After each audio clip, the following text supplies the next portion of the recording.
Well, thank you very much. It's really a great pleasure to join you all this evening.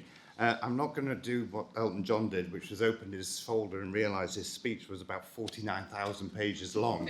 I've kept keeping mine short, but I just want to say to Melissa and actually to all of the people living with HIV, among them friends of mine, I want to say a big thank you, because the way this community has resolved to not pass quietly into the night is frankly breathtaking.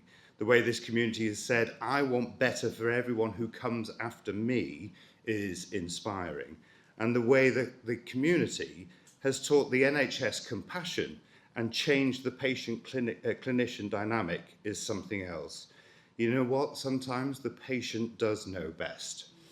You didn't just change the epidemic, you changed healthcare, and from my time in government, I know you still are.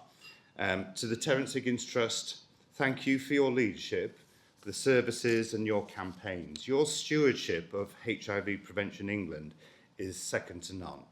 And your testing week literally saves lives.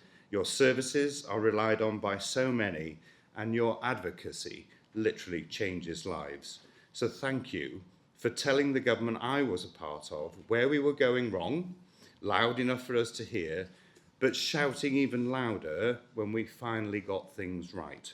Because having a partner that champions change and celebrates when they achieve it is sadly rarer than it should be. I have the honour this evening, and this is very rare in opposition, to announce something. I am pleased to say and fully support the Terrence Higgins Trust launch of the Norman Fowler HIV Fund.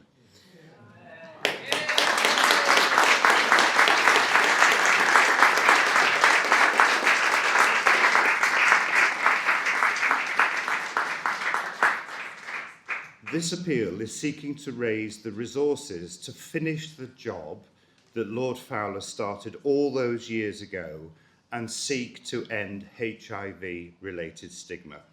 With so many needing services now, it must be tough to prioritise spending to fight stigma, and this fund will do just that. Lord Fowler, you started the UK's government response and did it superbly. I can't imagine taking on the Iron Lady on anything, let alone the plight of the gay community. The bar staff here, I have to tell me a story, I hope this is true, that Willie Whitelaw once turned into the bar, ordered a very, very large whiskey. He looked ashen-faced, and when his nerves were somewhat settled, they asked if everything was okay. And he said, no, I have just had to explain anal sex to Mrs. Thatcher.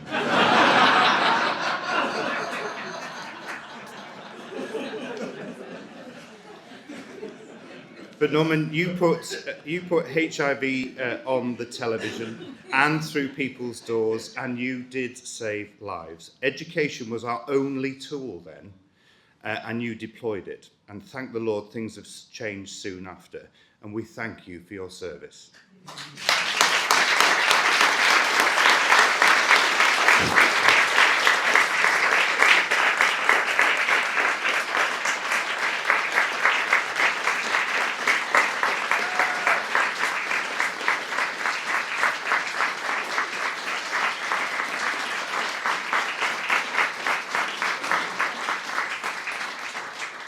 It was in Norman's image and a bit of arm twisting from Terrence Higgins Trust, National AIDS Trust and many in this room that the last government committed to ending new HIV cases, that we rolled out HIV PrEP free on the NHS with the encouragement of Deborah Gould and a very tiny court case.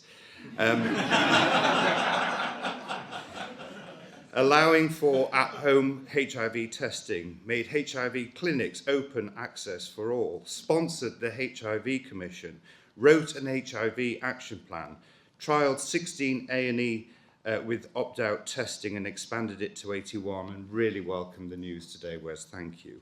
Ended the ban on gay and bi men and anyone who had sex in Africa from giving blood, and that we stripped away stigmatising rules stopping people living with HIV, joining the military, flying as commercial pilots, and starting a family. I am proud of this suite of things, but to say we did them with cross-party support would be an understatement. It was a former Conservative Minister, Steve Brine, and a little heard of Wes Streeting, that joined the HIV Commission organised by the Terrence Higgins Trust, National AIDS Trust and Elton John AIDS Foundation, and gave Britain a blueprint to end new cases.